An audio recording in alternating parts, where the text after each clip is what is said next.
श्री राधे वृषभानुजा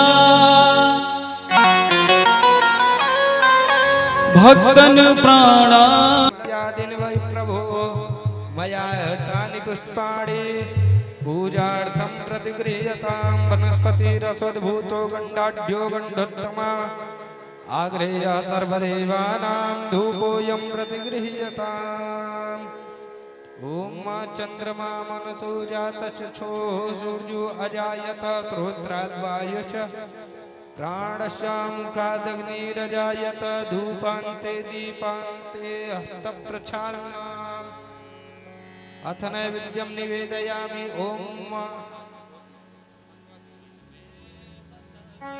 ओम मानाभ्या आसीदन्तरिक्षगुं श्रीष्णोर्द्यौः समवर्तता पर्भ्यां भूमिर्दृष्टः श्रोत्रा तथा लोकान् अकल्पयन् नैवेद्यं निवेदयामि। नैवेद्यान्ते फलान्ते आचमनीयं जलं समर्पयामि।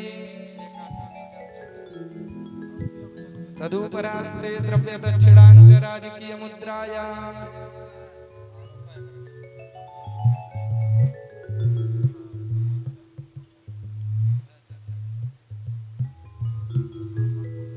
ओम यददत्तं यद्वराद्दानं यद्भूतं याशदक्षिणा तदग्निर्वैश्वकर्मणा स्वर्देवे खुनो ददता प्रीतया पूजया साधुर्यार्थे द्रव्यदक्षिणाञ्च समर्पयामि। सत्यव्रतं सत्यपरमं त्रिसत्यं सत्यस्य योनिं निहितं च सत्ये सत्यस्य सत्यामृत सत्यनेत्रं सत्यात्मकं त्वां शरणं प्रपन्नाः।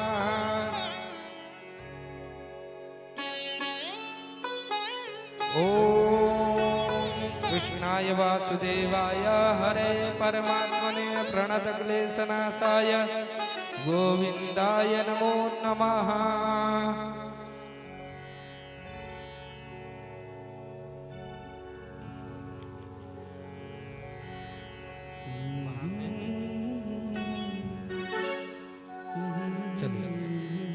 ओम कस्तूरी तिलकम ललाटे जिंदगी दया की है भीख मांगते मन में बसा कर तेरी मूर्ति उतारो में भगवन तेरी आरती मन में बसा कर तेरी मूर्ति उतारो में भगवन तेरी आरती मांगू तुझसे क्या सोचूं भगवन जिंदगी जब तेरे नाम कर दी अर्पण मांगू तुझसे क्या मैं यही सोचूं भगवन जिंदगी जब तेरे नाम कर दिया अर्पण सब कुछ तेरा कुछ नहीं मेरा सब कुछ तेरा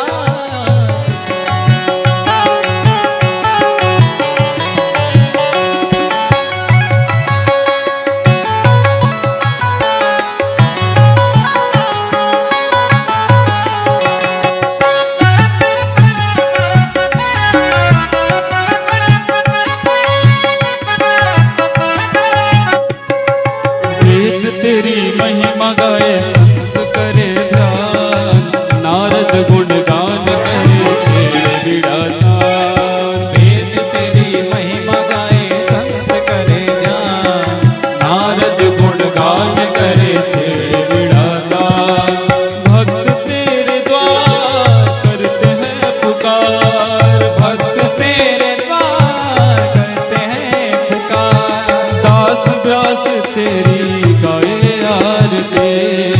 मन में बसा कर तेरी मूर्ति उतारो में भगवन तेरी आरती मन में बसा के तेरी मूर्ति उतारो में भगवन तेरी आरती कर्पूर गौरम करुणावतारम संसार सारम बुद्धेन्द्रकारम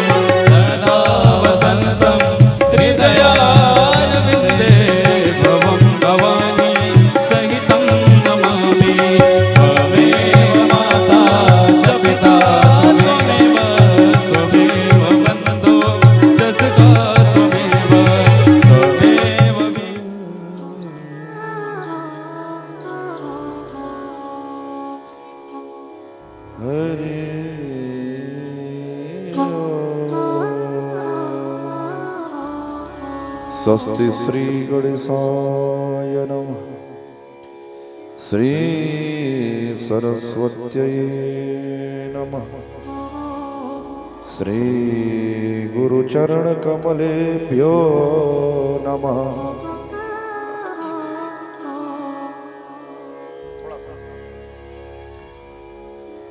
नौमीड्यते ब्रवपसे तडिदम्बराय गुञ्जावतंस परिपेक्षलसन्मुखाय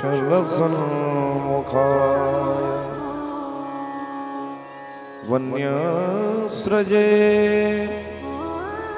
कवलवेत्र विषाणवेणु लक्ष्मश्रिये मृदुपदे पशुपाङ्गजाय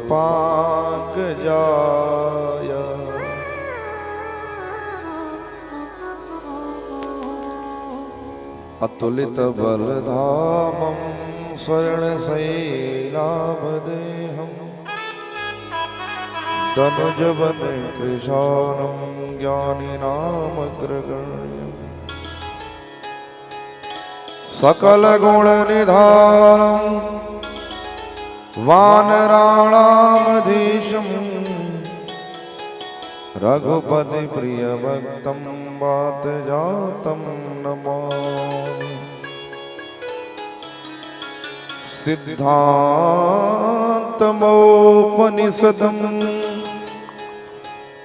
शुद्धान्तं परमेष्ठिना सोळाधरं किंचिद वीणाधरमुपास्महे। अज्ञानतिमिरान्धस्य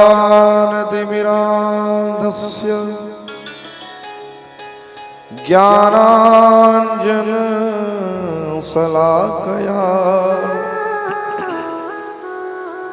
चक्षुरुन्मीलितं येन तस्मै श्री गुरवे नमः। बोले श्री द्वारिकाधीश की जय। मुहियान मिलो घनश्याम बहुत दिन बीत गए। मोहे आन मिलो घनश्याम बहुत दिन बीत गए। मोहे आन मिलो घनश्याम बहुत दिन बीत गए। मोहे आन मिलो घनश्याम बहुत दिन बीत गए। बीत गए दिन बीत गए। बीत गए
वाले मुरली बजा जा, मुरली वाले मुरली बजा जा, सोए हुए मेरे भाग्य जगा जा, सोए हुए मेरे भाग्य जगा जा, सोए हुए मेरे भाग्य जगा जा, सोए हुए मेरे भाग्य जगा जा, जीवन की हो गई शाम बहुत दिल में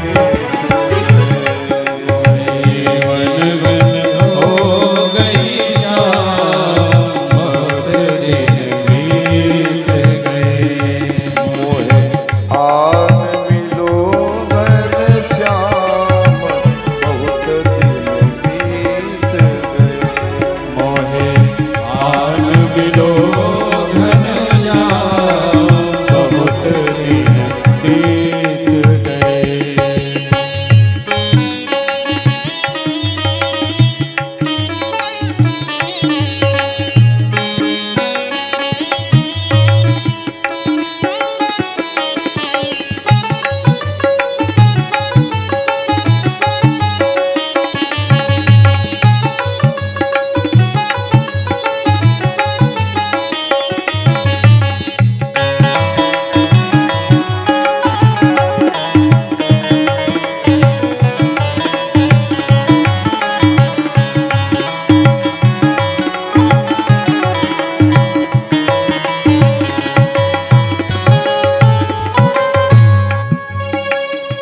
मन मंदिर में रास रचा जा, मन मंदिर में रास रचा जा, मन मंदिर में रास रचा जा, मन मंदिर में रास रचा जा, रूप सांवला दर्श दिखा जा, तुम बिन सांवला दर्श दिखा जा, रूप सांवला दर्श दिखा जा, रूप सांवला दर्श दिखा जा, रूप सांवला दर्श दिखा जा, रूप सांवला दर्श दिखा जा, भक्तों के भगवान बहुत दिन बीत गए, भक्तों के भगवान बहुत दिन बीत गए, मोहे हाल मिलो घनश्याम बहुत दिन बीत गए, मोहे आन मिलो घनश्याम, बहुत दिन बीत गए।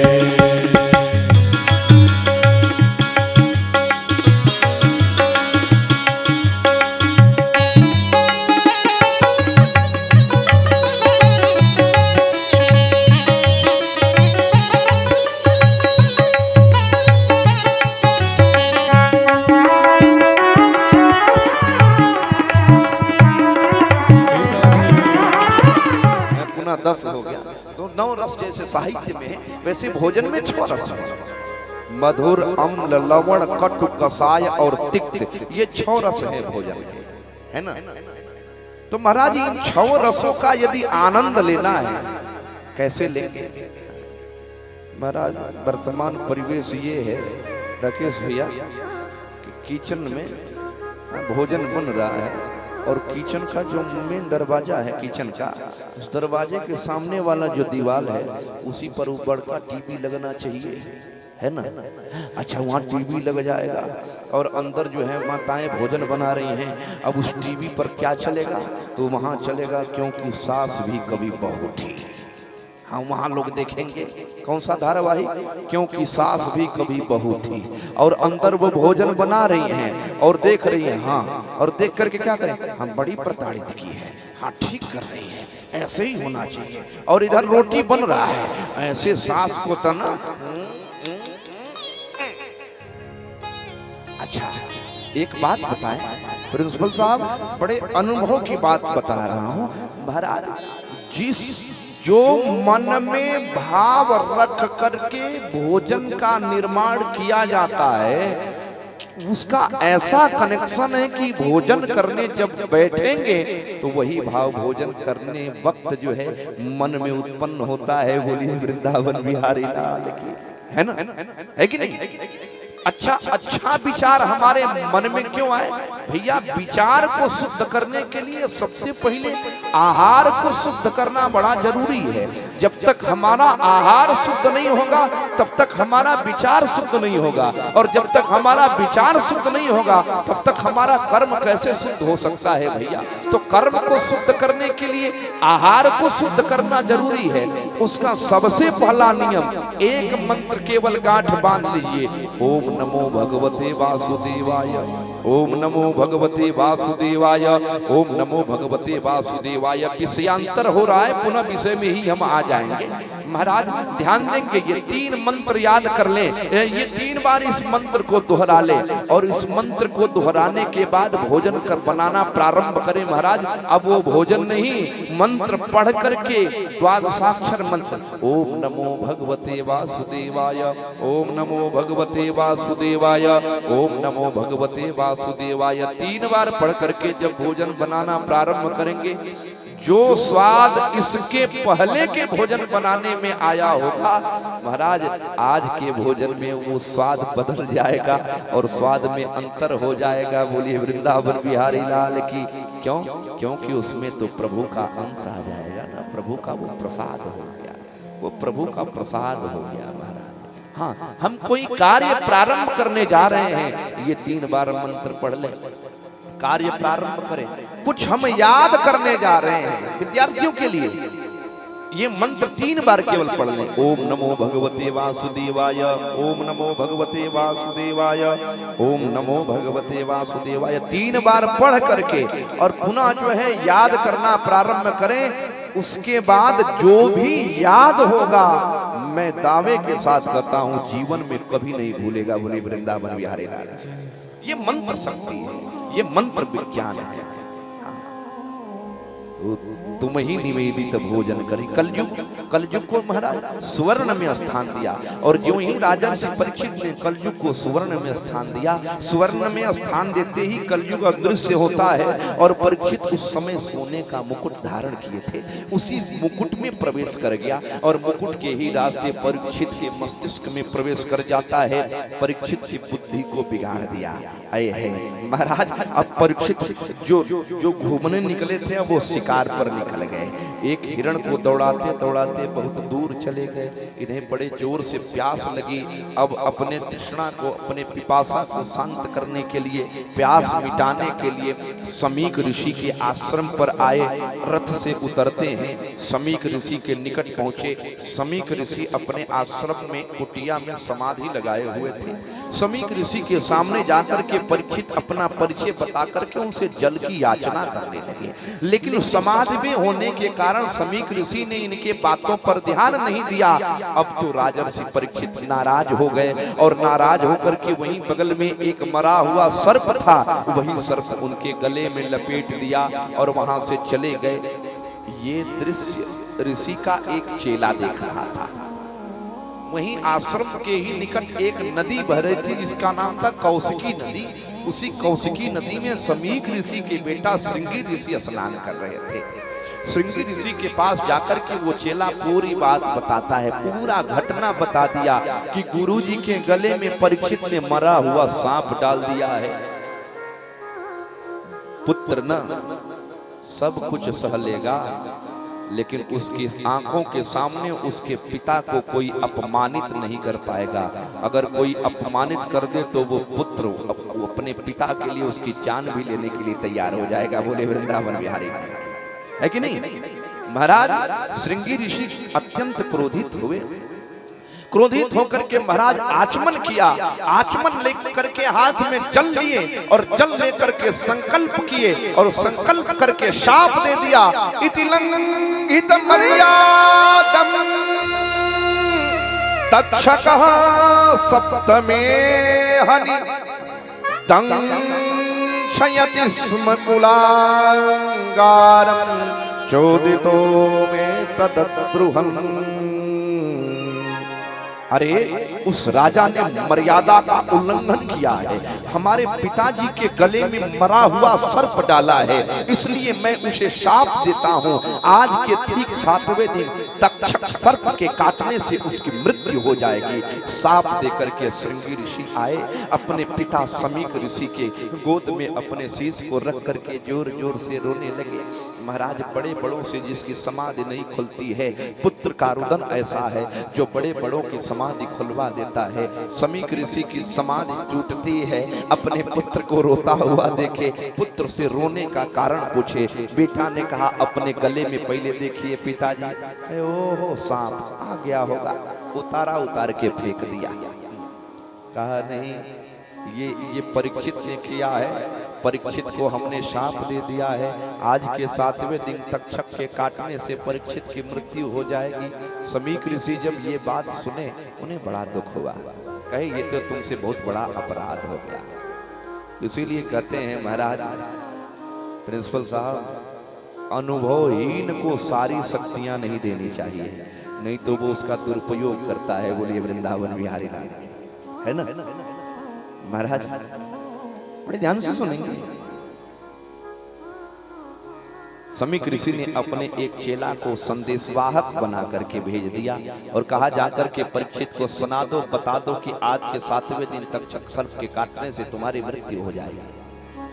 इधर परीक्षित अपने राजमहल आए, अपने कक्ष में आकर के जब मुकुट उतारते हैं तो सोने का मुकुट उतारते ही कलयुग का प्रभाव समाप्त हो गया। हाँ महाराज, अब तो राजर्षि परीक्षित विचार करने लगे कि हमसे बहुत बड़ा अपराध हो गया, ऋषि का अपमान हमने किया। आहा, अरे नहीं, ऋषि का अपमान मेरे द्वारा हो गया, इसका प्रायश्चित करना चाहिए। तब तक समीक ऋषि के चेला आए और समीक ऋषि के चेला ने कहा महाराज इसके प्रायश्चित के लिए नहीं, अब सुनिए आपको इसके लिए दंड निर्धारित कर दिया गया है। आज के ठीक 7वें दिन तक्षक सर्प के काटने से आपकी मृत्यु हो जाएगी। अब अपने मुक्ति का आप कोई उपाय सोच लीजिए। परीक्षित जब ये बात सुनते हैं, उनकी पत्नियां रोने लगी, पत्नियों को समझाते हैं, अपने पुत्र जन्मेजय का राज्याभिषेक करते हैं और राज्याभिषेक करके राजर्षि परीक्षित सुखताल में गंगा जी के किनारे वटवृक्ष के नीचे चले गए और जाकर के वहां भगवान का जो है वहां अनशन पर बैठ गए। और वहां पे ऋषियों को जब ये बात पता चलती है कि परीक्षित अनशन पर बैठे हैं, महाराज वो समस्त ऋषि आकर के घेर करके बैठ गए, चारों तरफ से बैठ गए। आहा महाराज, राजर्षि परीक्षित के सामने सब मौन है, किसी को कोई सूझ नहीं रहा है, क्या करें। राजर्षि परीक्षित सबसे एक ही प्रश्न पूछ रहे हैं, म्रियमाण के कर्तव्य क्या है, सब मौन है। तब तक इतने में ही महाराज वहां पे व्यास जी के पुत्र भगवान सुखदेव जी का आगमन हो गया। श्री सूत जी महाराज कहते हैं तत्रा भगवान व्यास पुत्रो तत्रा भगवान व्यास पुत्रो तत्रा भगवान व्यास पुत्रो तत्रा भगवान व्यास पुत्रो यदृच्छया कामट मानोन पेक्ष यदृच्छया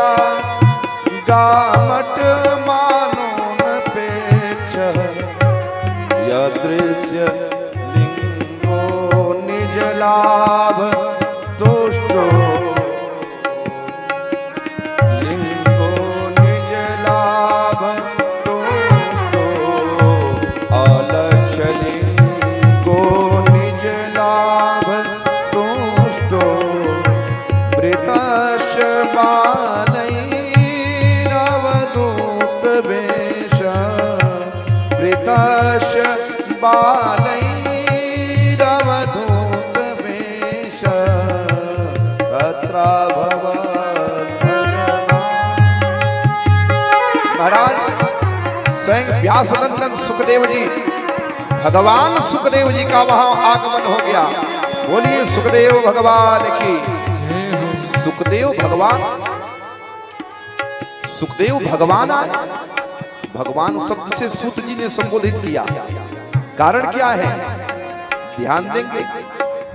ये वही परीक्षित हैं जिन परीक्षित को कभी एक ब्राह्मण ने अस्त्र के द्वारा, शस्त्र के द्वारा, ब्रह्मास्त्र से जिनको मारने का प्रयास किया,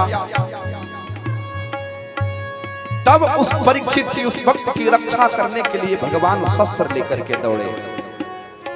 वही परीक्षित हैं। महाराज ध्यान देंगे। महाराज वही परीक्षित हैं जिनके ऊपर एक ब्राह्मण ने वाक वज्र छोड़ा है, तब उन अपने भक्त की रक्षा करने के लिए भगवान स्वयं बाणी लेकर के दौड़े। तत्र भगवान व्यास पुत्रो तत्र भगवान व्यास पुत्रो तत्र भगवान व्यास पुत्रो तत्र भगवान व्यास पुत्र। भगवान व्यास पुत्र सुखदेव नंदन जी का आगमन हुआ। कैसे हैं सुखदेव जी? तम दृष्टिवर्षं सुकुमार पादम तम दृष्टिवर्षं सुकुमार पादम तम दृष्टिवर्षं सुकुमार पादम तम दृष्टिवर्षं सुकुमार पादम करोरुबाहवं सकपोलगात्रं करोरुबाहवं सकपोलगात्रं त्वं दृष्टिवर्षं सुकुमार पादम। सुखदेव जी की अवस्था 16 वर्ष की अवस्था है। सुखदेव जी की 16 वर्षीय सुखदेव जी हैं, जिनके कोमल कोमल चरण हैं महाराज, लंबी लंबी भुजाएं हैं, शंख के समान जिनकी ग्रीवा है, सुंदर प्रातः काल उदीयमान होने वाले उस सूर्य के लालिकमा के समान जिनके लाल लाल कपोल हैं महाराज, लाल लाल जिनके गाल हैं, दिव्य गौर वर्ण है जिनका, 4 अंगुल की कौपीन धारण किए हुए हैं। और वो कैसे हैं? तो कहे निजलाभ तुष्टो, निजाभ्याम श्री राधा कृष्णाभ्याम पयोः दर्शन एव लाभः तेषां संतुष्टः निजलाभ तुष्टः। श्री राधा कृष्ण के दर्शन लाभ से सदैव तुष्ट रहने वाले श्री सुखदेव जी का आगमन हुआ है। सुखदेव जी का दर्शन राजर्षि परीक्षित करते हैं। राजर्षि परीक्षित अत्यंत हर्षित हो गए, उनके चरणों में गिरे और चरणों में गिर करके स्तुति करने लगे। स विष्णुनाथो तिथया गताय तस्मै सपर्यां शिरसा जहारा ततो निवृत्ता स्त्रिया यमुदोर्गका महासने सोपविमेश पूजिता महासने सोपविमेश पूजिता। महाराज अतिथि का आगमन हुआ है। अतिथि माने क्या होता है भैया? ध्यान देंगे। अतिथि किसे कहते हैं? नौ तिथि अतिथि। अच्छा एक बात और हुआ कि अतिथि देवो भव। अतिथि कौन होते हैं? अतिथि देवता होते हैं। अतिथि कौन है? तो नौ तिथि अतिथि। अच्छा केवल नए कर देने से क्या इसकी पूर्ति हो जाएगी? माने बिना तिथि के जो आवे या बिना तिथि बतावे जो आवे उसको हम अतिथि कहते हैं। जो बिना तिथि बताने आवे। हाँ, तो एक प्रश्न होता है कि महाराज बिना तिथि बतावे तो चोरवो आता है ना, उसको भी हम अतिथि कहेंगे क्यों? नहीं ना, अतिथि कौन है? स्वस्य भक्तस्य रक्षणार्थम भगवन्तः आगच्छत यस्य तिथि स अतिथि। अपने भक्त की रक्षा करने के लिए भगवान जिस तिथि में आते हैं उसे ही हम अतिथि कहते हैं। बोलिए वृंदावन बिहारी लाल की। उन्हें ही हम अतिथि कहते हैं। अपने भक्त की रक्षा करने के लिए भगवान जिस तिथि में आते हैं। राजर्षि परीक्षित उनके चरणों में गिरे और स्तुति करने लगे। स्तुति करते हुए कहते हैं, प्रभु अहो अद्य वयं ब्रह्मन् सत्सेव्या छत्र बंधवः कृपया तिथिरूपेण भवद्भिस्तीर्थ का कृता। प्रभु आज मैं बड़ा बड़भागी हुआ, क्योंकि अपराधी क्षत्रिय होने पर भी संत समागम का अधिकारी हमें समझा गया। हे गुरुदेव, मैं आपको बार बार प्रणाम करता हूँ। अतः पृच्छामि संसिद्धिं योगीनां परमं गुरुं पुरुषस्येह यत् कार्यं म्रियमाणस्य सर्वदा। अतः पृच्छामि संसिद्धिं योगीनां परमं गुरुं।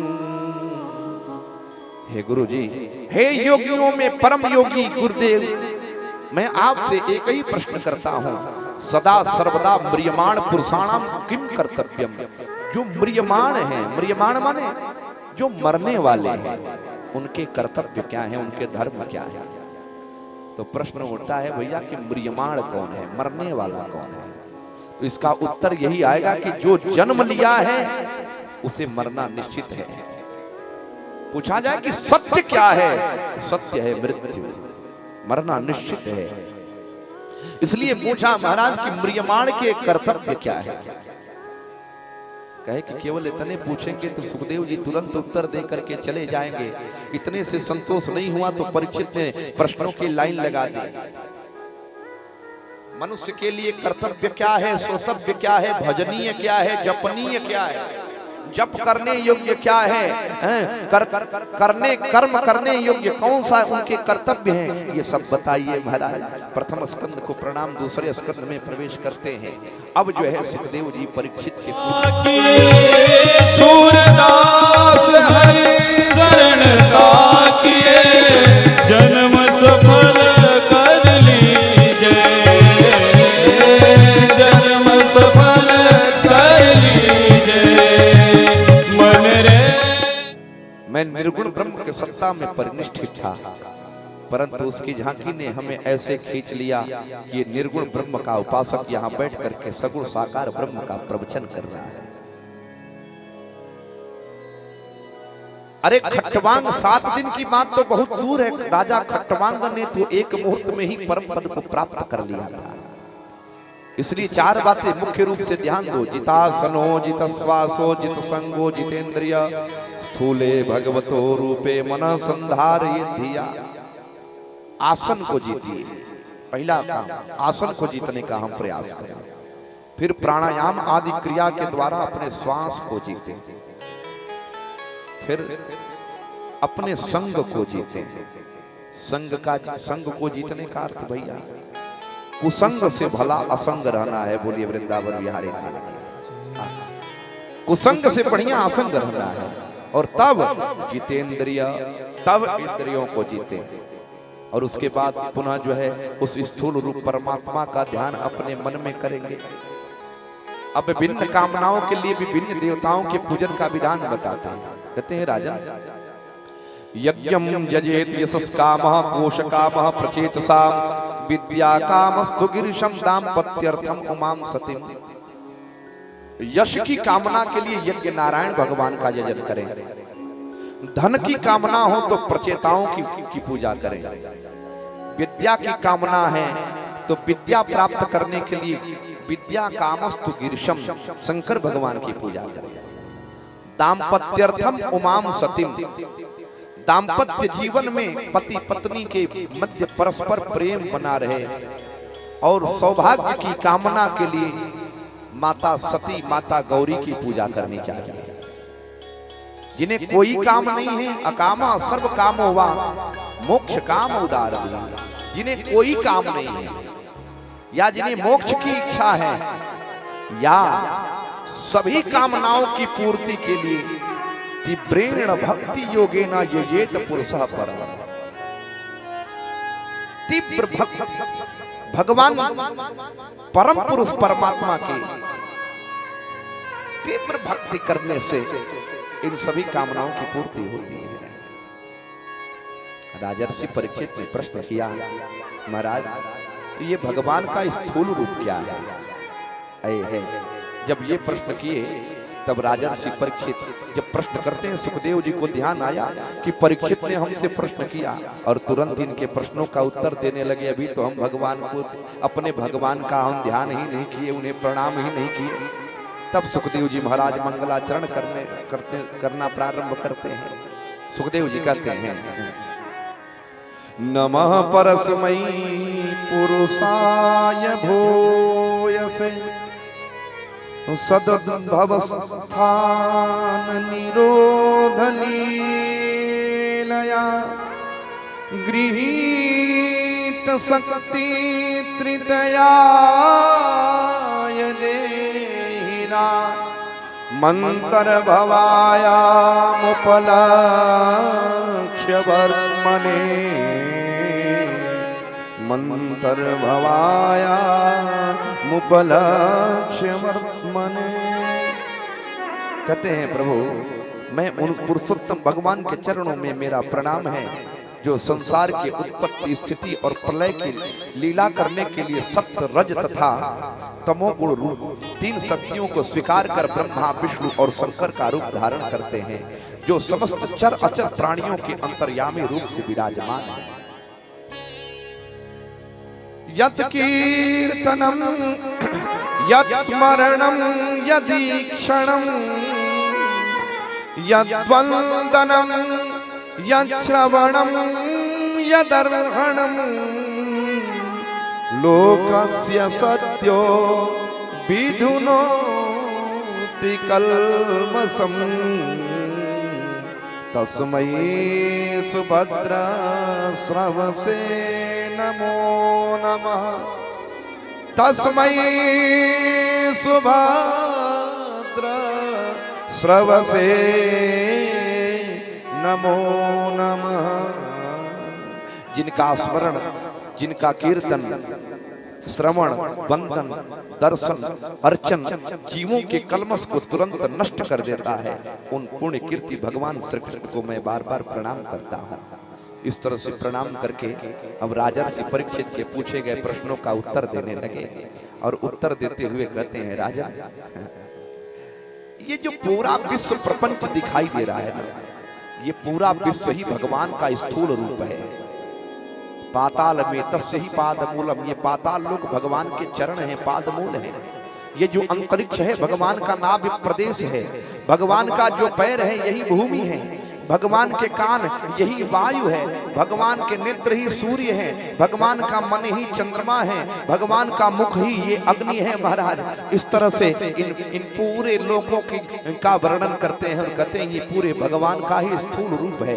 कैसे महाराज कहते हैं, सिय राम मय सब जग जानी, सिय राम मैं सब जग जाने, सिय राम मय सब जग जानी, सिय राम मैं सब जग जाने, सिय राम मय सब जग जानी, सिय राम मैं सब जग जाने, सिय राम मय सब जग जानी, सिया राम मैं सब जग जाने करो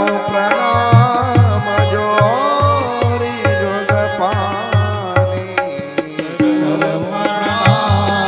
जोरी जुग पानी करो प्रणाम जोरी जुग पानी करो प्रणाम जोरे जुग पाने सिया राम मय सब जग जानी सिया राम मय सब जग जाने सिया राम मय सब जग जानी सिया राम मय सिया राम मय सिया राम मय सब जग जानी। ये पूरा जो विश्व प्रपंच दिखाई दे रहा है, ये पूरा विश्व प्रपंच ही राममय है। ये भगवान का ही स्थूल रूप है, इसमें कहीं कोई संशय नहीं है। बोलिए वृंदावन बिहारी लाल की। ये पूरा विश्व ही भगवान का रूप है। आहा। तो ये विश्व का निर्माण कैसे हुआ? पुरुषोंडम विनिर्भिद्य, एक कोई अंडाकार वस्तु था, उसे ब्रह्मांड भी कह सकते हैं। उस अंडाकार वस्तु को फोड़ करके एक विराट पुरुष उसमें से उत्पन्न हुए। उनके मन में लीला की इच्छा हुई तो उन्होंने नार की स्थापना की। नार माने होता है जल। नार में अयन बनाया। अयन माने होता है घर, निवास स्थान। नार में अयन बनाया, इसलिए उनका नाम हो गया नारायण। नारायण नारायण के नाभि से कमल निकला। उस कमल पर 4 मुख वाले ब्रह्मा जी की उत्पत्ति हुई। ब्रह्मा जी अब वो विचार करने लगे, मैं कौन हूं, मैं कहां से आया हूं। तो सचिंतयन द्वक्षर मेक दाम सिपासुर दुर्गतम बचो विभु स्पर्शे सुयत कोडस मेक मिंसा निष्किंचनानाम नृपयत धनम विदुः। वो विचार करने लगे कि मैं कौन हूं, मैं कहां से उत्पन्न हुआ हूं। तो उन्हें स्पर्श वर्ण का 16वां और 21वां अक्षर सुनाई दिया। अब प्रश्न होता है स्पर्श वर्ण क्या है? तो कहे कादयो मावसाना हा स्पर्शा। क से म तक के जितने वर्ण हैं उन्हें स्पर्श वर्ण कहते हैं। स्पर्श वर्ण का 16वां अक्षर हो गया त और 21वां अक्षर हो गया प। तप तप तप उन्हें 3 बार सुनाई दिया। ब्रह्मा जी तप करने लगे, इसलिए उनका नाम हो गया विधाता। ब्रह्मा जी कमलनाल को पकड़ करके नीचे उतर के आते हैं और नीचे विराट रूप परमात्मा का दर्शन करते हैं। परमात्मा से उनका परिचय पूछते हैं। तब परमात्मा अपना परिचय 4 श्लोकों में बताते हैं, जिन्हें हम चतुश्लोकी भागवत कहते हैं। बड़े ध्यान से सुनेंगे। ये वही 4 श्लोक है जिस 4 श्लोक में भगवान ने अपना परिचय ब्रह्मा जी को बताया और ब्रह्मा जी यही 4 श्लोक नारद बाबा को सुनाए और यही 4 श्लोक चतुश्लोकी भागवत नारद बाबा ने व्यास जी को सुनाया और व्यास जी यही 4 श्लोक का विस्तार करके 18,000 श्लोकों में श्रीमद् भागवत का निर्माण किया। चतुश्लोकी भागवत बड़ा सुंदर। सभी लोग सीधे बैठ जाए, ये 4 श्लोक सुने। अहमेवासमेवाग्रे नान्यद्यद् सत्परं पश्चात् अहं यदेतच्च यो शिष्येत सोऽस्म्यहं ऋतेर्थं यत् प्रतीयेत न प्रतीयेत चात्मनि तद्विद्यादात्मनो मायां यथा भासो यथा तमः यथा महान्ति भूतानि भूतेषु च्यावचेष्वनु प्रविष्टान्यप्रविष्टानि तथा तेषु न तेष्वहम् एतावदेव जिज्ञास्यं तत्त्वजिज्ञासुनात्मनः अन्वयव्यतिरेकाभ्यां यस्यात् सर्वत्र सर्वदा। नारायण ब्रह्मा जी से कहते हैं कि सृष्टि से पहले जो कुछ भी था वो मैं ही था। सृष्टि के समय जो कुछ भी दिखाई दे रहा है वो सब मेरा ही रूप है। नान्यद्यद् सत्परम्। और ये इतना ही नहीं, पश्चात् अहं यदेतच्च यो अवशिष्येत सोऽस्म्यहम्। सृष्टि के बाद जो कुछ भी बचेगा वो भी मेरा ही स्वरूप है। और ऋतेर्थम यत् प्रतीयेत न प्रतीयेत चात्मनि तद्विद्यादात्मनो मायां यथा भासो यथा तमः। इस पूरे संसार में ये जो जगत है मिथ्या होते हुए भी ये जगत सत्य प्रतीत हो रही है। और सत पदार्थों में जो असत का भान अनुभव हो रहा है। जैसे दिन में सूर्य के रहने पर तारे दिखाई नहीं देते हैं, तारों के अस्तित्व हैं, लेकिन तारों के अस्तित्व रहने पर भी वो तारे दिन में दिखाई नहीं देते हैं। जैसे राहु और केतु दिखाई न देने पर भी इनके होने का जो अनुभव होता है वही तो हमारी माया है। तद विद्यादात मनोमायाम यथा भासो यथा, वही हमारी माया है। बोलिए वृंदावन बिहारी लाल की। आहा, अर्थात महाराज वो सब जग को रही नचाय नचाय हरि माया जादूगरनी। सब जग को रही नचाय नचाय हरि माया जादूगरनी। हरि माया जादूगरनी, हरि माया जादूगरनी, हरि माया जादूगरनी, हरि माया जादूगरनी। हरि माया जादूगरनी, हरि माया जादूगरनी, हरि माया जादूगरनी, हरि माया जादूगरनी। सब जग को रही नचाय नचाय हरि माया जादूगरनी। सब जग को रही नचाए नचाए हरि माया जादूगरनी। ताली बजा के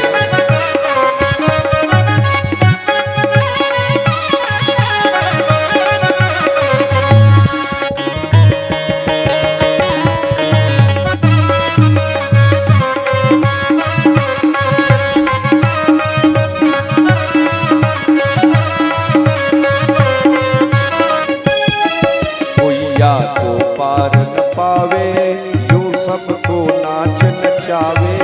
कोइया को पार न पावे या सबको नाच नचावे। कोइया को पार न पावे यो सबको नाच नचावे। कोइया को पार न पावे यो सबको नाच नचावे। दुख में सुख को दे दर्शाय हरि माया जादूगरनी। दुख में सुख को रही दर्शाए हरि माया जादूगरनी। हरि माया जादूगरनी, हरि माया जादूगरनी। हरि माया जादूगरनी, हरि माया जादूगरनी। सब जग को रही नचाए नचाए हरि माया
हरि माया जादूगरनी, हरि माया जादूगरनी।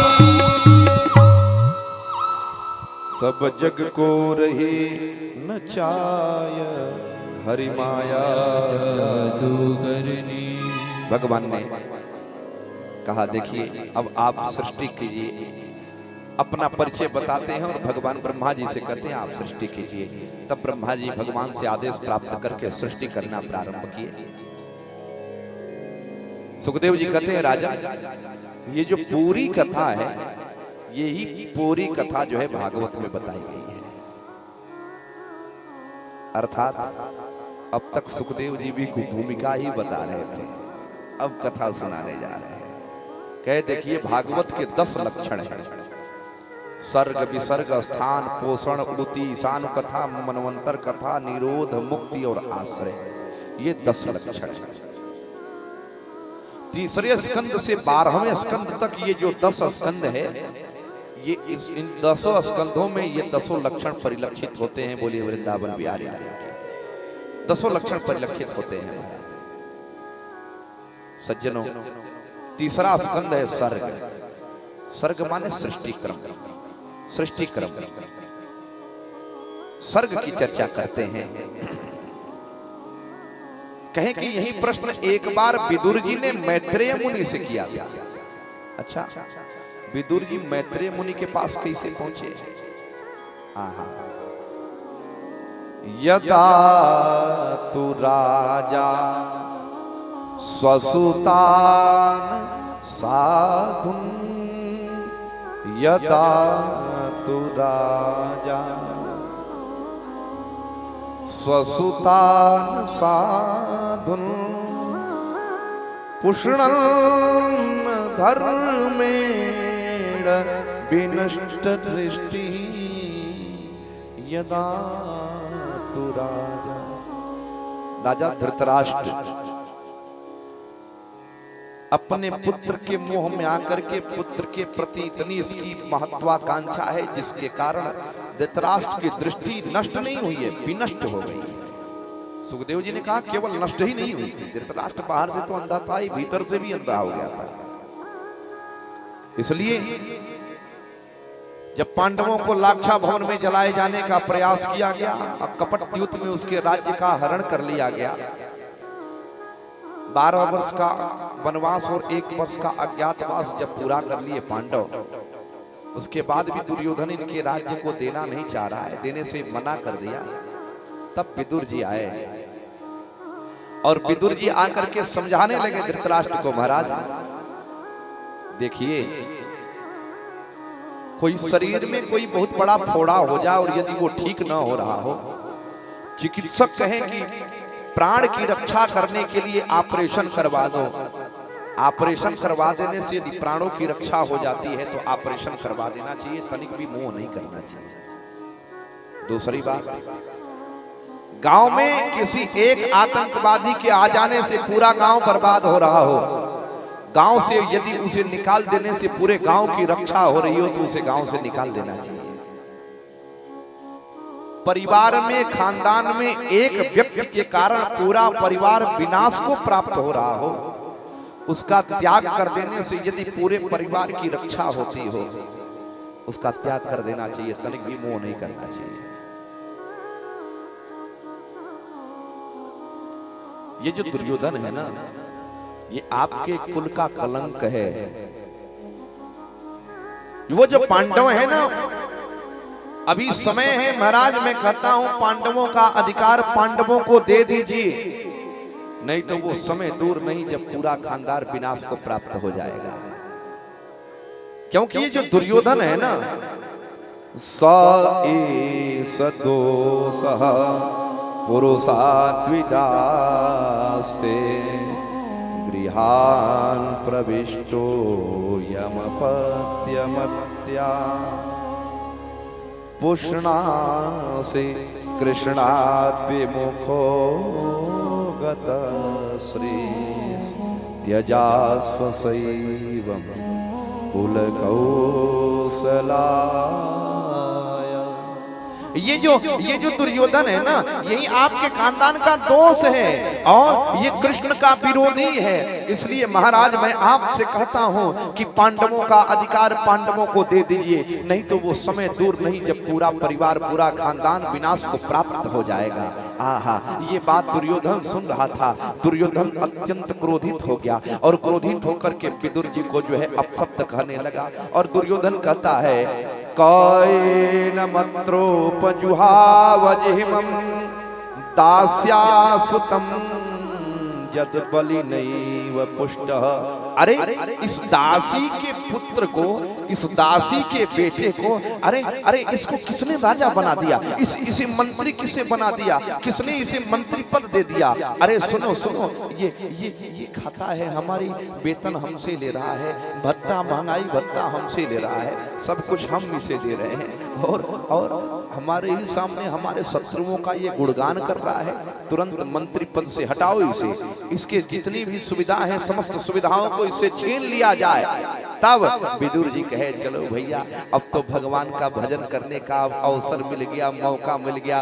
तब विदुर जी महाराज अत्यंत जो है प्रसन्न हुए और विदुर जी महाराज स्वयं धनुर्द्वारि निधाय मायाम गतव्यथो या दुर्मानयान। उस धनुष को वहां दरवाजे पर धृतराष्ट्र के राजमहल के मुख्य द्वार पर धनुष रख करके विदुरानी के साथ जो है एक पर्णकुटी बना करके रहने लगे। ध्यान देंगे पांडवों के पक्ष में धर्म के रूप में धर्मराज युधिष्ठिर रहे और कौरवों के पक्ष में धर्म के रूप में महात्मा विदुर जी है। महात्मा विदुर जी धर्म के रूप में है। ये विदुर जी कोई सामान्य व्यक्ति नहीं है महाराज। विदुर जी को सामान्य पुरुष समझने का आप भूल भी मत कीजिएगा। ये विदुर जी कोई सामान्य नहीं है। ध्यान देंगे विदुर जी ये विदुर जी ये स्वयं धर्मराज है। विदुर जी स्वयं धर्मराज है, यमराज है। एक बार की बात है, एक राजा के यहाँ कुछ चोर गए और वो चोर चोरी करने के लिए गए और वहां से धन चुरा करके लेकर के भागने लगे। अब उन चोरों को पकड़ने के लिए उनके सिपाही दौड़ने लगे राजा के। अब चोर जब ये जान गए कि अब हम पकड़े जाएंगे तो जंगल में जाते हैं और जंगल में एक ऋषि हैं, उन ऋषि के यहाँ जाकर के वो पूरा धन छोड़ करके और वहां से वो चोर भाग गए। चोर तो पकड़े गए, माल की रिकवरी भी होती है, बरामदगी भी होती है। अब जिनके यहाँ वो सामान रखा गया था वो ऋषि भी पकड़े गए, है ना भैया। चोर तो पकड़े ही जाते हैं। अच्छा, चोर पकड़े जाएंगे, सामान जहां रखेंगे तो उतना ही दोस्त तो उनको भी लगेगा, क्योंकि वो सामान चोरी का सामान रखे हैं, है ना। तो वो भी पकड़े गए महाराज। अब ऋषि के साथ वो चोर गए। राजा ने बिना देखे ही कह दिया कि क्रोधित होकर कि इन सबको सूली पर चढ़ा दो। अब उन ऋषि को भी चोरों के साथ ही सूली पर चढ़ाया जाने लगा। तब तक राजा को ये बात पता चली उसी समय कि उसी में एक ऋषि भी आ गए हैं। तब राजा जल्दी जल्दी भागे आए और उन ऋषि को सूली से उतार दिया, उनके चरणों में गिरे और उनसे प्रार्थना करके जो है उन्हें मनाते हैं। ऋषिवर वहां से अपने आश्रम पर नहीं गए, ध्यान दीजिएगा। वहां से वो यमराज के पास, यमराज की सभा में चले गए और यमराज को संबोधित करते हुए कहा कि तुम बताओ कि हमने कौन सा अपराध किया था कि आज चोरी न करने पर भी उन चोरों के साथ हमें सूली पर चढ़ाया जा रहा था। सही सही बताओ। यमराज ने कहा महाराज आपने बचपन में एक टिड्डे को मार दिया। कहा कि बचपन में आपने जब बालक थे तब आपने एक टिड्डे को मार दिया था, उसी कारण जो है आपको सूली पर चढ़ाया जा रहा था। ऋषि ने कहा अरे हमने ये जो अपराध किया वो अपराध बचपन में हुआ और बालक अबोध होते हैं। बालकों का किया गया अपराध क्षम्य होता है, लेकिन बचपन में किए गए अपराध का इतना बड़ा दंड तुम दे रहे हो।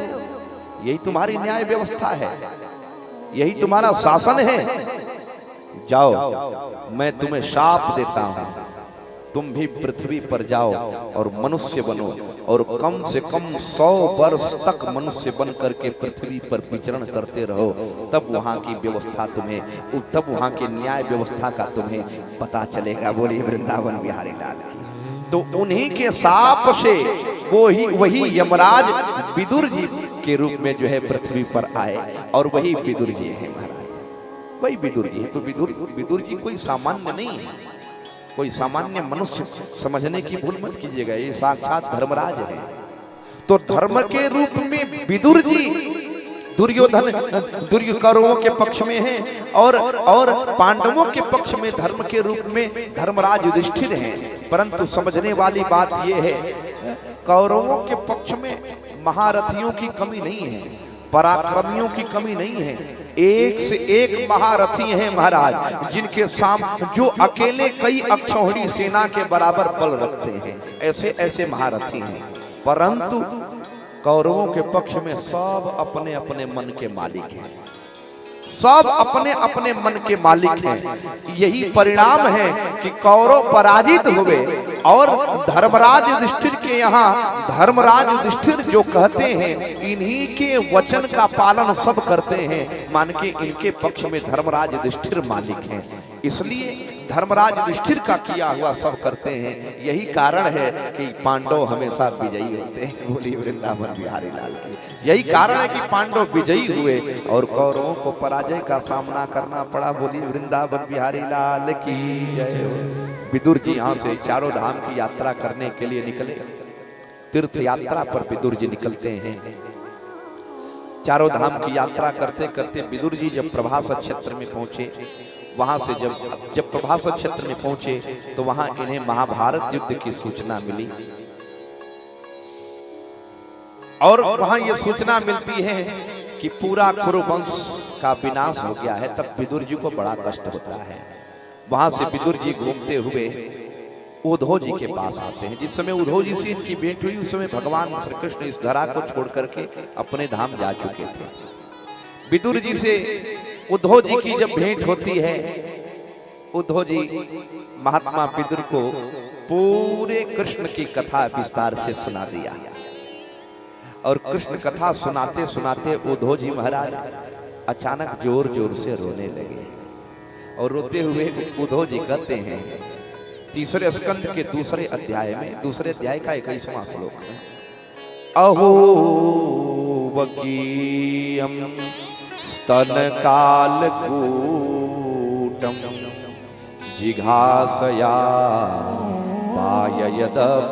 पाययदप्यसाध्वी लेभे गतिम धातृचितां ततोऽन्यं कं वादया शरणं व्रजेमा।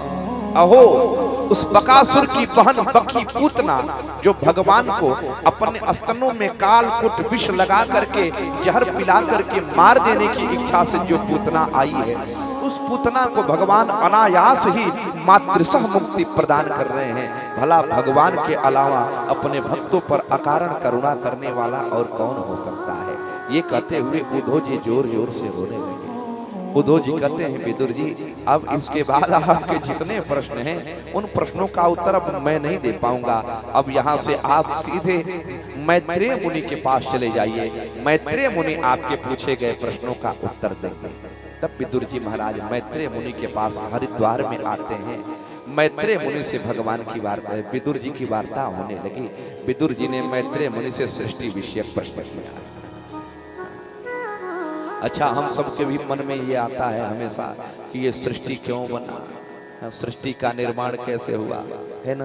बड़ा सुंदर एक गीत है, दुनिया बनाने वाले क्या तेरे मन में समाए, काहे को दुनिया बनाई तुम, काहे को दुनिया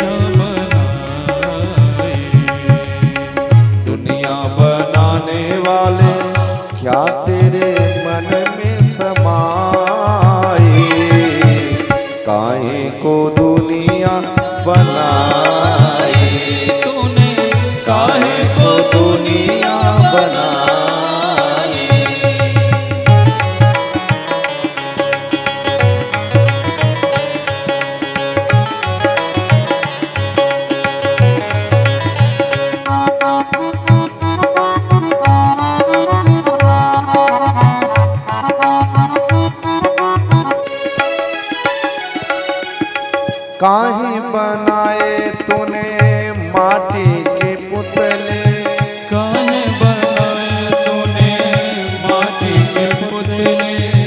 काहे बनाए तूने माटी के पुतले, काहे बनाए तूने माटी के पुतले, धरती प्यारी प्यारी मुखड़े उजले, धरती प्यारी प्यारी मुखड़े ये उजले, काहे बनाए तूने माटी के पुतले, काहे बनाए तूने माटी के पुतले, धरती ये प्यारी प्यारी मुखड़े ये उजले, धरती ये प्यारी प्यारी मुखड़े ये उजले, काहे बनाया तूने दुनिया का मेरा, काहे बनाया तूने दुनिया का मेरा, उसमें लगाया जवानी का मेला,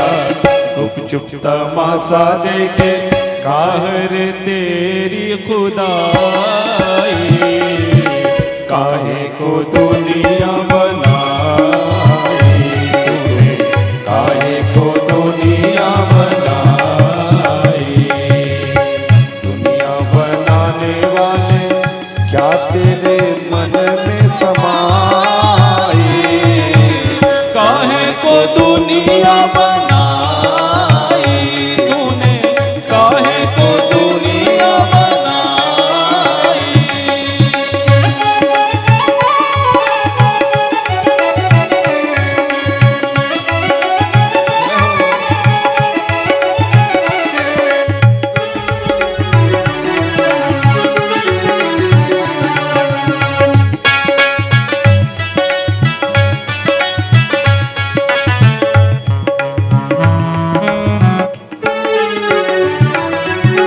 प्रीत बना के तूने जीना सिखाया, प्रीत बना के तूने जीना सिखाया, हंसना सिखाया, रोना सिखाया, हंसना सिखाया, रोना सिखाया, जीवन के पथ पर मीत मिलाए, जीवन के पथ पर मीत बनाए, मीत मिला के तूने सपने सजाए, सपने सजा के तूने काहे को दे दी जुदाई, काहे को दुनिया बनाई तूने, काहे को दुनिया बनाई, दुनिया बनाने वाले का तेरे मन में समाए,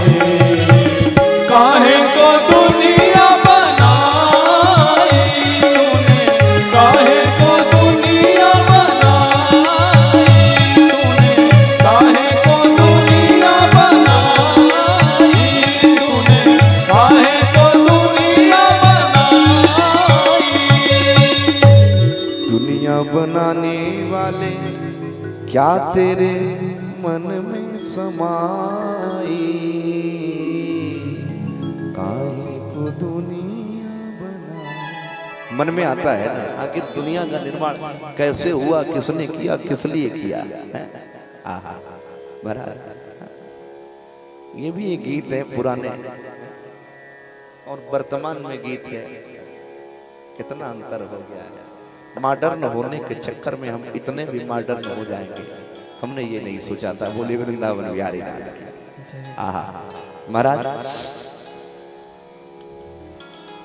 भगवान ने जब आदेश किया, मैत्रेय मुनि जब सृष्टि विषयक प्रश्न मैत्रेय मुनि से विदुर जी करते हैं तो मैत्रेय मुनि विराट रूप का वर्णन करते हैं और उसके बाद सृष्टि की चर्चा करते हैं। कहे ब्रह्मा जी उस कमलनाल के 7 विभाग किए और उसमें 7 लोगों की स्थापना किए, भू भुआ स्व मह जन तप और सत्य लोग। जल के नीचे 7 लोगों की स्थापना किए, अतल वितल सुतल तलातल रसातल महातल और पाताल, इन 7 लोगों की स्थापना की। पुनः मानवीय सृष्टि जब करने लगे तो अपने मन से 4 पुत्रों को उत्पन्न किया, सनक सनंदन सनातन सनत कुमार, ये 4 भाई। चारों भाइयों से कहा कि आप हमारे सृष्टि में सहयोग कीजिए। तब सनत कुमारों ने कहा नहीं, हम भगवान का भजन करेंगे। अब सनत कुमार जब भगवान का भजन करने चले गए तब ब्रह्मा जी को क्रोध आ गया। ब्रह्मा जी की आंखें नीली हो गईं और भौहों के बीच से एक रोता हुआ बालक उत्पन्न हुआ। रुदत इति रुद्रः, शंकर भगवान बोलिए रुद्र भगवान की जय हो। शंकर भगवान से कहा कि अब रचना कीजिए, सृष्टि में हमारे सहयोग कीजिए। अब शंकर भगवान रचना करने लगे महाराज। अब शंकर भगवान की भी रचना है, ध्यान देंगे। शंकर भगवान अब बनाने लगे, क्या बनाते हैं? भूत, प्रेत, पिशाच, साकिनी, डाकिनी, उड़ुआ, बुड़ुआ। यो एगो है ना रचना। बुड़ुआ का नाम सुने कि नहीं सूरज बाबू? बुड़ुआ का नाम सुने? बुड़ुआ सुने हैं ना? गांव में बुड़ुआ भी होते हैं। पहले लोग कहते थे फलाने कड़ही के लगे मत जब बुड़ुआ बा, उड़ुआ, बुड़ुआ, सांप, बिच्छी, गोजर, डॉस, हाड़ा, हाड़ी, ये जितना ये है ना रचना, ये सब शंकर भगवान की रचना है महाराज। ब्रह्मा जी ने इन्हें रोक दिया, कहा अब अपने सृष्टि को यहीं रोकिए और जाइए भगवान का भजन कीजिए। शंकर भगवान चले गए। पुनः ब्रह्मा जी अपने मन से 10 पुत्रों को उत्पन्न किए। मरीचि, अत्रि, अंगिरा, पुलस्त, पुलह, क्रतु, भृगु, वशिष्ठ, दक्ष और 10वें हुए नारद जी महाराज। पुनः जो है इन्होंने देखा कि सृष्टि क्रम आगे नहीं बढ़ रहा है, तब इन्होंने मैथुनी सृष्टि प्रारंभ किया। स्त्री और पुरुष का एक जोड़ा उत्पन्न किया। स्वयंभू मनु अरु शतरूपा, जिनते भई नर सृष्टि अनुपा। स्वयंभू मनु और शतरूपा, इन दो को उत्पन्न किया महाराज। बड़े ध्यान से सुनेंगे। मनु और शतरूपा। मनु शतरूपा से कहा कि सृष्टि में सहयोग कीजिए। मनु शतरूपा ने कहा कि हम सृष्टि कहाँ करें महाराज, पृथ्वी तो रसातल को चली गई है, अब हम सृष्टि कहाँ करें। तब ब्रह्मा जी को छींक आ जाती है। ब्रह्मा जी के नासिका से सूकर के रूप में भगवान उत्पन्न हुए, वाराह भगवान। बोलिए वाराह भगवान की जय हो। वाराह भगवान देखते ही देखते समुद्र में डुबकी लगाते हैं और पृथ्वी को अपने नासिका के अग्रभाग पर धारण करके ऊपर आते हैं और उस पृथ्वी को जल के मध्य स्थापित करते हैं। मनु महाराज उसी पृथ्वी पर जो है सृष्टि करने लगे। अब सृष्टि होने लगा। बड़े ध्यान से सुनेंगे। मनु महाराज सृष्टि कर रहे हैं। सृष्टि क्रम धीरे धीरे अब आगे बढ़ रहा है। है सज्जनों, इतने में एक दैत्य उत्पन्न हुआ। वो कौन है? वो है महाराज हिरण्याक्ष। हिरण्याक्ष और हिरण्यकशिपु ये दो भाई हुए। इनकी उत्पत्ति कैसे हुई? तो सुखदेव तो मैत्रेय मुनि कहते हैं एतौ पार्षदौ यज्ञमह्यम जयो विजय एव च कदर्थि कृत्य माम यद्वो भवक्रातामतिक्रमम्। ये दोनों भगवान के पार्षद हैं। एक का नाम जय है और दूसरे का नाम विजय है। जय और विजय तीसरे स्कंद के 16वें 17वें अध्याय में ये कथा आती है महाराज। ध्यान से सुनेंगे। एक बार की बात है, सनत कुमार, सनक सनंदन सनातन सनत कुमार चारों भाई भगवान का दर्शन करने के लिए वैकुंठ लोक में जाते हैं। वैकुंठ लोक में चारों भाई दर्शन करने के लिए भगवान का जब गए महाराज, जय विजय भगवान के नित्य पार्षद हैं। जय विजय ने बाहर ही जो है इन दोनों को रोक दिया, कहा आप अंदर नहीं जा सकते हैं, अभी जाने की अनुमति नहीं है। सनत कुमार कुछ देर तक प्रतीक्षा करते रहे। फिर भी जय विजय से कुछ देर के बाद पुनः कहा कि हमें जाने की अनुमति दीजिए।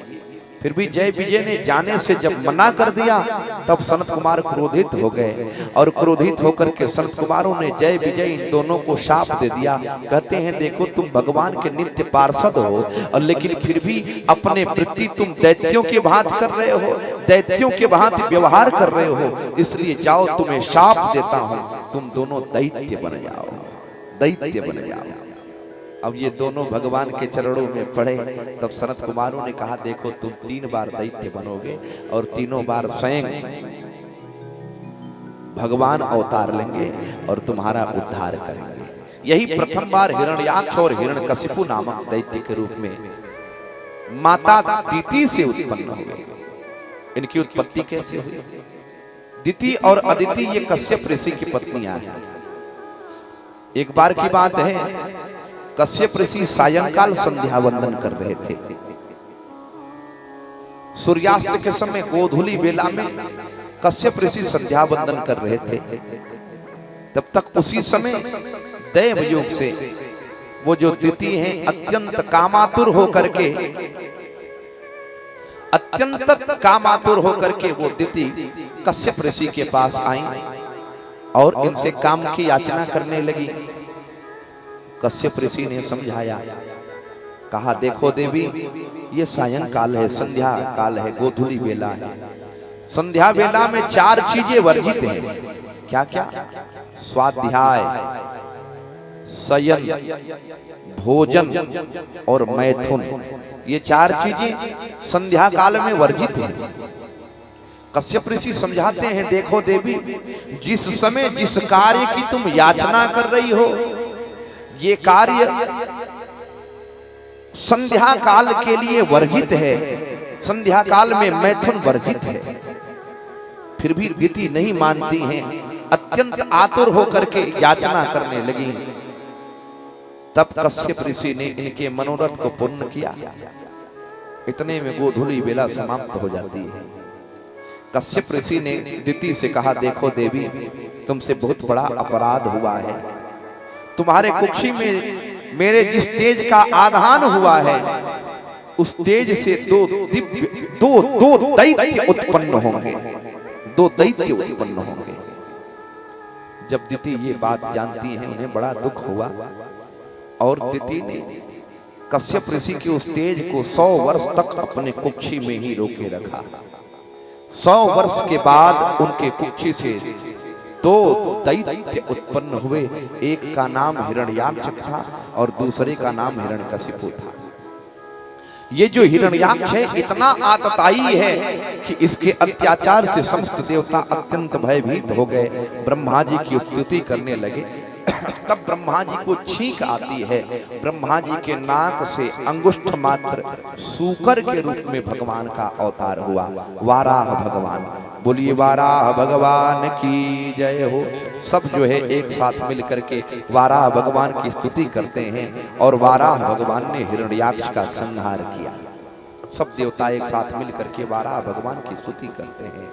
नमो नमस्ते खिल यज्ञ तंतवे स्थितौ गृहीता मलसत्मूर्तये दिष्ट्या हतोयम जगता मरुन्तु तत्पाद भक्त्या वयमी सन्निर्वृता।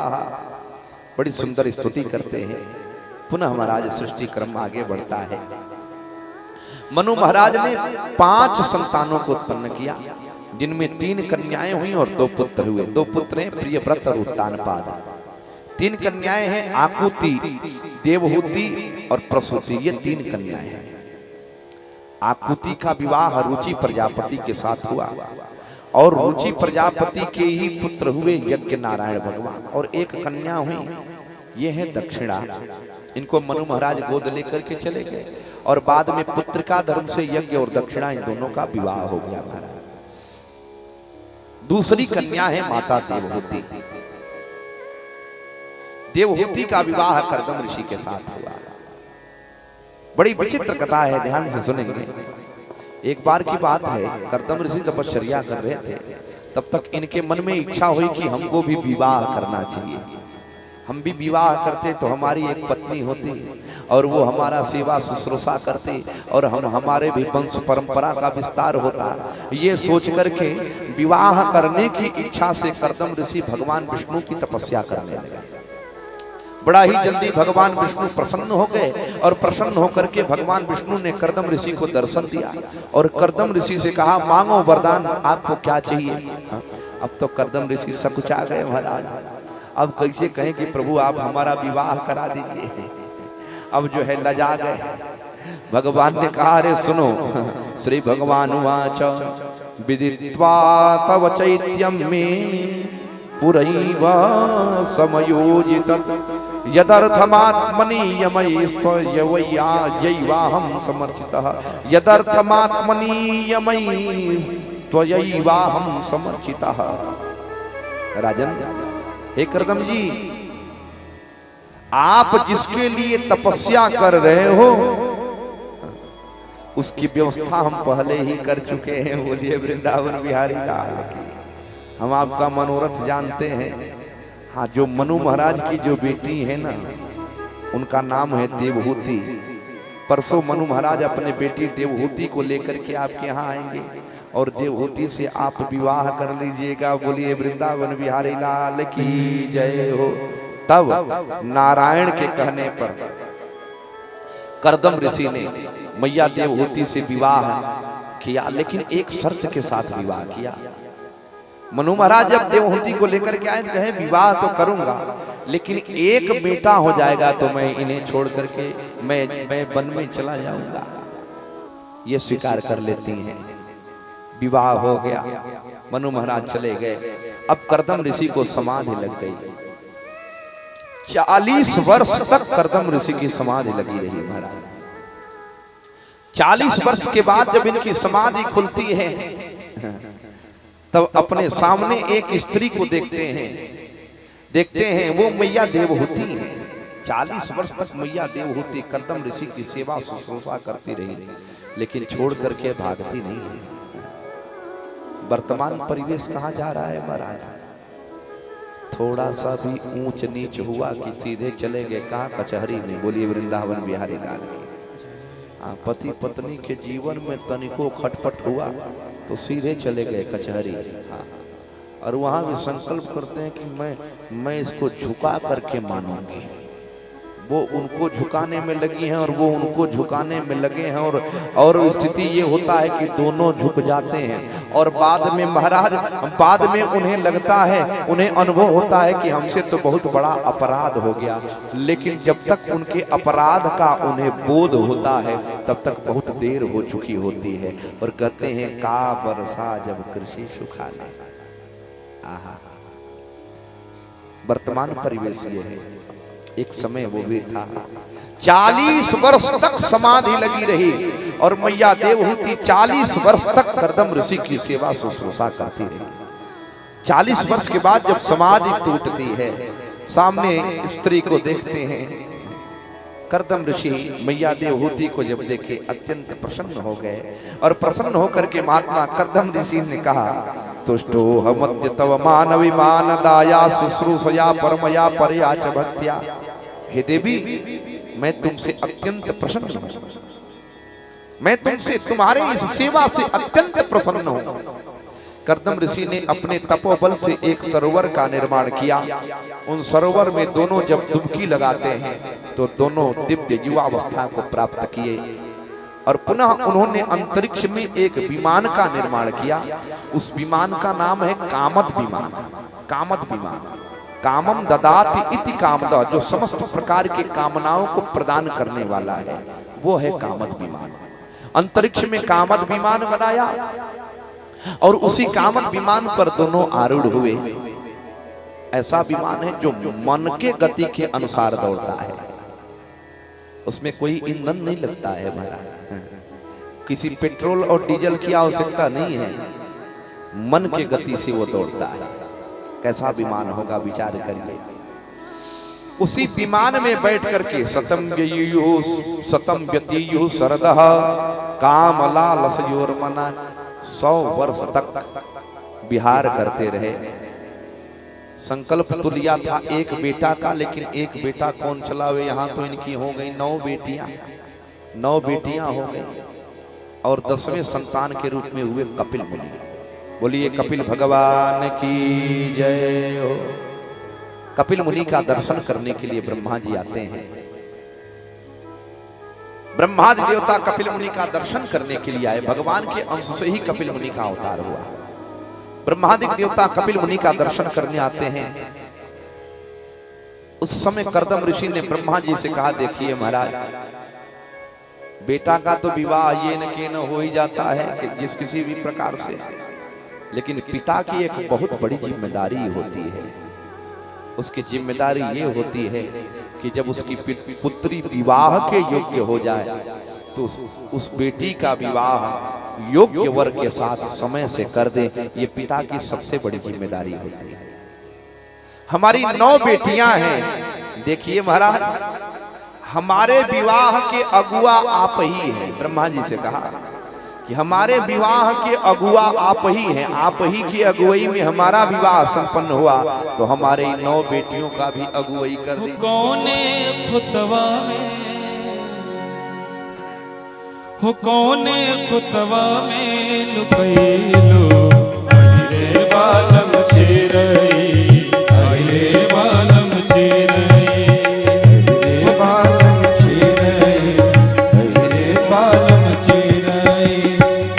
हो कौने खुतवा में, कौने खुतबा में लुकैलो रे बालम चिरई, रे बालम चिरई।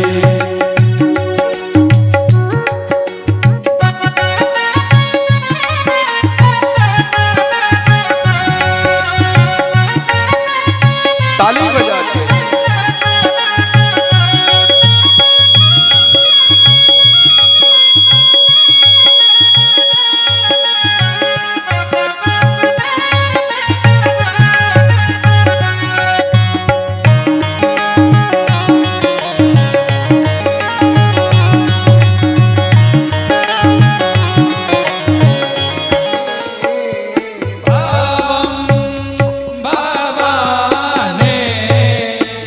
सहितं नमामि, सावं भवाने सहितं नमामि। कर्पूरगौरं करुणावतारं संसारसारं भुजगेन्द्रहारं सदा वसन्तं हृदयारविन्दे भवं भवानी सहितं नमामि। कर्पूरगौरं कर्पूरगौरं पूर्णगौरं करुणावतारं, कर्पूरगौरं करुणावतारं,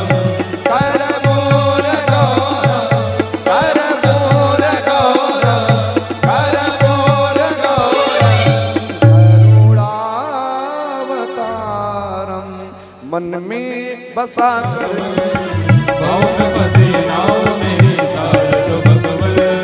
दर्द की दवा तुम्हारे पास है, दर्द की दवा तुम्हारे पास है। जिंदगी दया के हरे को मांगते, मन में बसा कर तेरे मोरते। उतारो मैं भगवल तेरी आरती, मन में बसा कर तेरी मोरते।